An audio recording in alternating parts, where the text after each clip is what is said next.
नमस्कार, मेरा नाम डॉक्टर हर्षित अग्रवाल है। मैं ट्रॉमा सर्जन हूँ, एम्स दिल्ली से प्रशिक्षित हूँ। अभी मैं श्री राम मूर्ति मेडिकल कॉलेज बरेली में ट्रॉमा सर्जन की पोस्ट पे हूँ और मैं आप लोगों से ट्रॉमा से रिलेटेड कुछ बातें अपनी साझा करना चाहता हूँ। ट्रॉमा यानी अधिघात हमारे देश में एक्सीडेंट, मौतों का बहुत बड़ा एक कॉज है। रोज़ाना सड़कों पे तकरीबन 1.5 लाख से ज़्यादा मृत्यु होती हैं और हमें समझने की ज़रूरत है कि इन मृत्युओं को हम लोग कैसे बचा सकते हैं।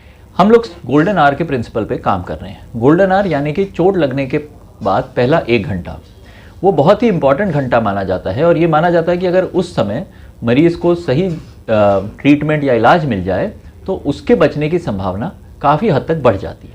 ट्रॉमा कई तरीके का हो सकता है, जैसे कि एक्सीडेंट हो सकते हैं, चाकू लग जाना, गोली लग जाना, मशीन से हाथ का या पैर का कट जाना। तो इस प्रकार से कई तरीके से एक्सीडेंटल केसेस हो सकते हैं। एक्सीडेंट्स किसी भी अंग को इन्वॉल्व कर सकते हैं।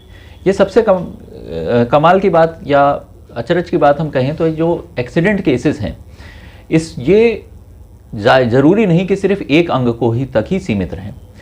इसमें सर की चोट भी हो सकती है, गले की भी चोट हो सकती है, हड्डी की चोट हो सकती है, फेफड़े की चोटें हो सकती हैं, पेट की चोटें हो सकती हैं या फ्रैक्चर्स हो सकते हैं, जिसमें कि हम लोग सर की चोट, पेट की चोट, छाती की चोट, हर प्रकार की चोटों से निपटने के लिए तैयार रहते हैं।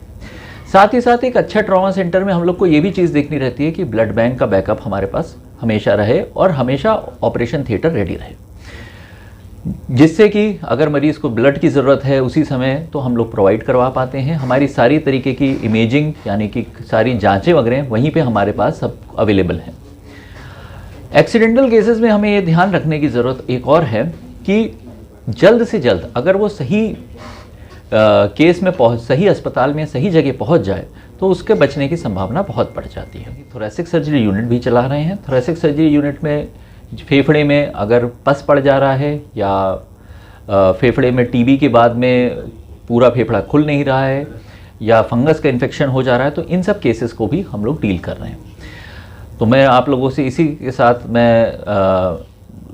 के साथ अपना ये संवाद ख़त्म करना चाहूँगा और मैं चाहूँगा कि आप लोग कुछ एहतियात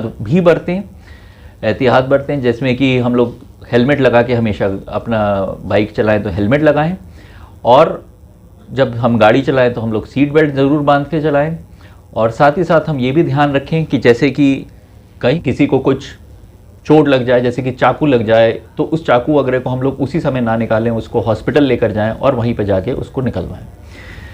इसी के साथ मैं आप लोगों से फिर से अपनी धन्यवाद करूंगा सबका कि आप लोगों ने मेरे को सुना।